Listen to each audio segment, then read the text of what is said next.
Da Allah da annaban wannan ne farkon zan ka wannan channel ta mai suna Kanawa Hausa TV. Da Allah ka daure ka danna mana subscribe sannan ka danna mana karara domin shi zai ba mu damar sanar da kai da zarar mun daura sabon bidiyo. Wannan tashar al'umma ta kuce domin ku muke zuwa muna nemo labarai masu daɗi gami da faɗakarwa da nishaɗantarwa domin ku al'umma da labarai masu ɗumi-ɗumi.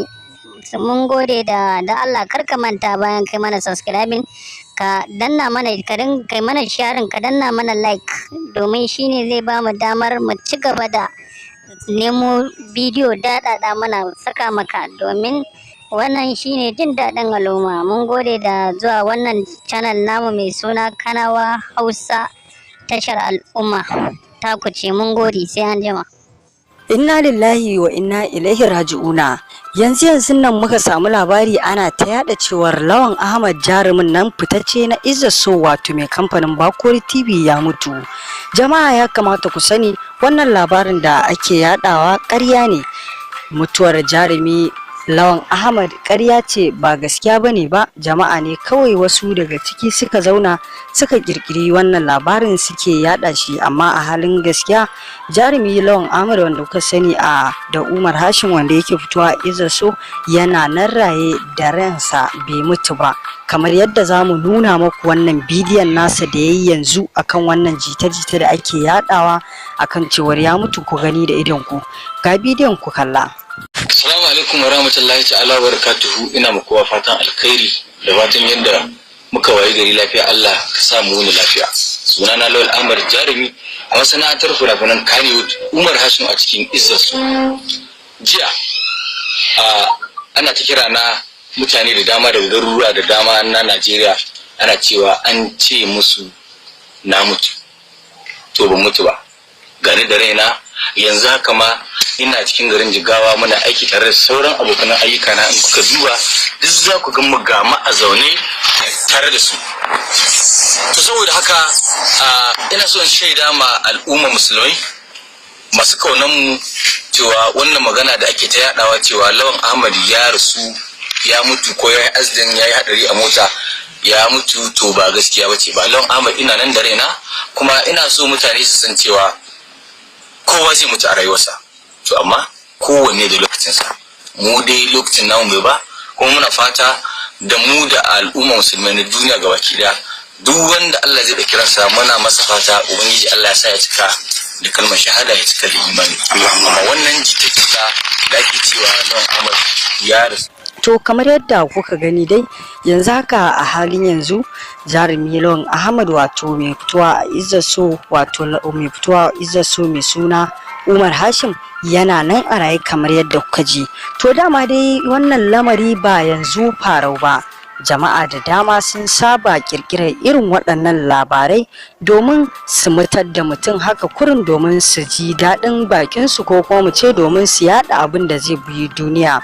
Da yawa daga cikin jarumai kamar su Aisha Tsamiya har Ali Nuhu ma dukkansu an taɓa masu irin wannan abin na cewar sun mutu.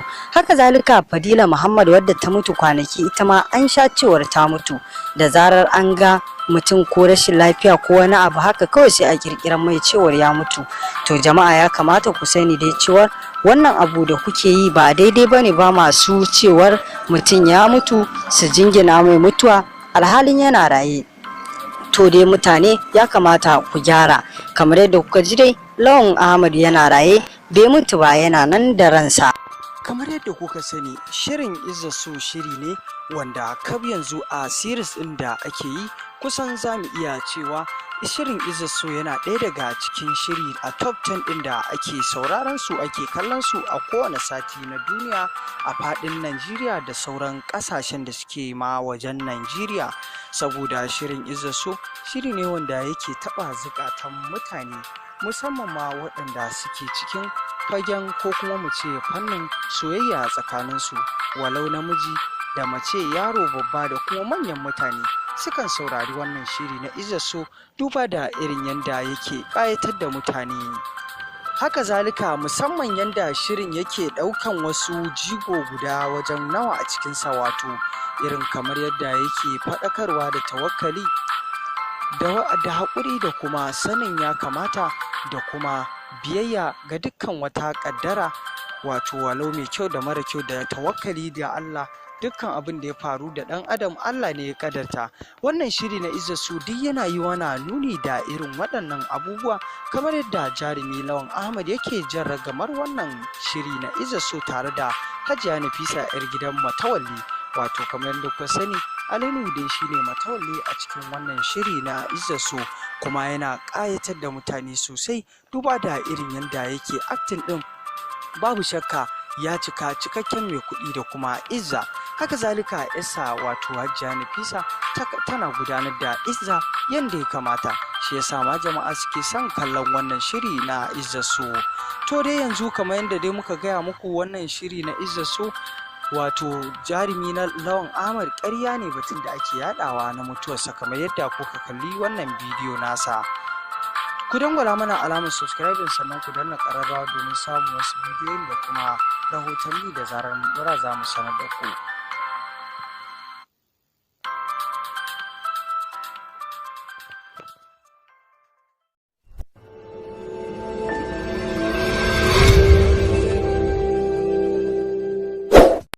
Mawaƙi Hamisu Breaker ya kai kansa wajen 'yan sanda sakamakon tarzoma da hargitsi da suka yi akan titin Zuro tsakaninsa da wani saurayi inda ya gogar masa mota.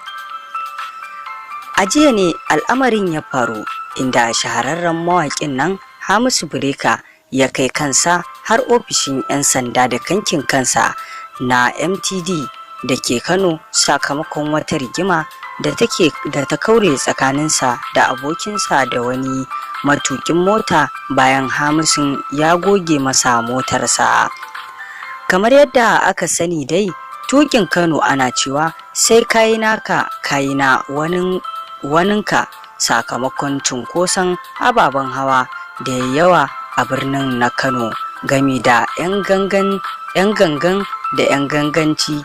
Hakan yasa a kowace rana mahukunta suna fama da raba rigima tsakanin masu ababen hawa, wanda wannan ba wani sabon abu bane ba, amma faruwar hakan da shahararren mawaƙin irin Hamisu Breaker sai hakan ya zama kanun labarai mafiya daga shafukan sada zumunta, daga gidajen rediyo. Tashar Dala FM ta kawo tattaunawa da mawaƙin da abokinsa da ya yi dukan, da ma wanda aka jikkata, wato a dalilin wannan taho mu gama da aka yi, kuma ba a samu fahimta ba har ta kai ga an raunata shi. Ga dai yadda rahoton ya kasance a tsakanin nasu, kamar yadda za ku ji haka. Matashin mawaki mai suna Hamisu Breaker an yi zargin ya kara wani mutum mai suna Sani Kamal Muhammad mota a mahadar titi da ke dan Agunji a yammacin jiya Laraba. Lamarin dai ya yi sanadiyar tashin tarzoma a tsakanin guda daga cikin mutanen da ke cikin motar Hamisu Breaker da mutumin da aka karawa motar. Rahotanni sun bayyana cewa an yi wa mutumin da aka karawa motar jina-jina, kamar da wanda lamarin ya shafa ya shaida mana.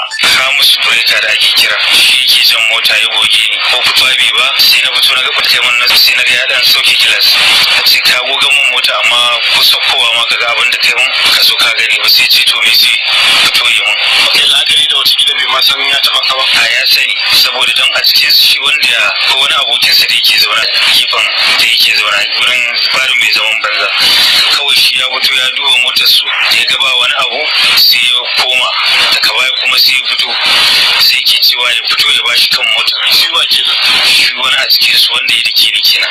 Sai dai wanda ake zargi da sauran hannu, Abdul Zahir, ya bayyana cewar lokacin da abin ya faru mai motar da suka taba ne ya fara tayar da jijiyar wuya, abin da ya kai su ga dambatawa. Abin da ya faru mun taho da abokina a mota, shi ne yake tuka motar, sai wannan bawan Allah ya taho zai kariya da mun taho tare da shi, mun taho daga hannun suwa. Shi waye abokin naka? Hamisu Breaker. Mun taho duka daga hannun suwa, so sai ya matsa ya nuna sai ya wuce, nake cewa Hamisu ga shi ya wuce. To da ya zo wucewa ya matsa sai ya wuce, dai ne dan taka burki. Duk da haka dai wancan din da ya zo wucewa, duk da haka goshin motar ya riga shi sai ya zo ya wuce ya goge. Wai wa yake tuka motar ta? Hamisu ne. To da yan fita na je nake duba bamfa din mota, da nake duba ban faɗi mota sai na ga dan sauke wani ban bayan mana dan guga wanda ba ta karata karya ba sai na fita sai na je rike shi Hamisu ya bani motar yana zagi na ce me yasa kake zagi na ina matsa kusa da shi kawai sai na ga ya soko min nauyi ya ce ya dauko whisper a cikin mota ba kaga inda ya ji mu ciwo anan. Tun a jiyan dai an yi zargin cewa Hamisu Breaker din ya arce bayan da 'yan sanda na sashin antidaba suka ɗauki lamarin tare da mika shi ga MTD. Sai dai a yammacin yau Alhamis mawakin ya mika kansa ga jami'an tsaro. So abinda ya kawo ni nan zuwa na yi mu duba tunda mu muka yi mishi kuskure mu muka goge motan dan tun a lokacin da ya ji ta matsalan za mu biya shi abin da muka yi mishi banna ba dan ya zage mu shi kuma wancan ya hasala abin da ya kawo ni kenan yanzu mun zo mu duba idan abin da doka ta ce mu biya mishi mu gyara mishi motarsa shikenan insha Allah. Har zuwa yanzu dai rundunar 'yan sandan jihar Kano bata ce komai ba game da lamarin kasancewar tana gudanar da bincike. To kamar yadda kuka ji dai haka wannan shine dalilin abun da ya sa wannan lamari ya faru, inda shi mawaki Hamisu Breaker ya gaggawar kai kansa wajen 'yan sanda kamar yadda aka buƙaci 'yan sandan suka buƙace shi da ya je. Ku ci gaba da sauraron wannan tasha tamu domin kawo muku rahotanni masu ɗumi-ɗumi.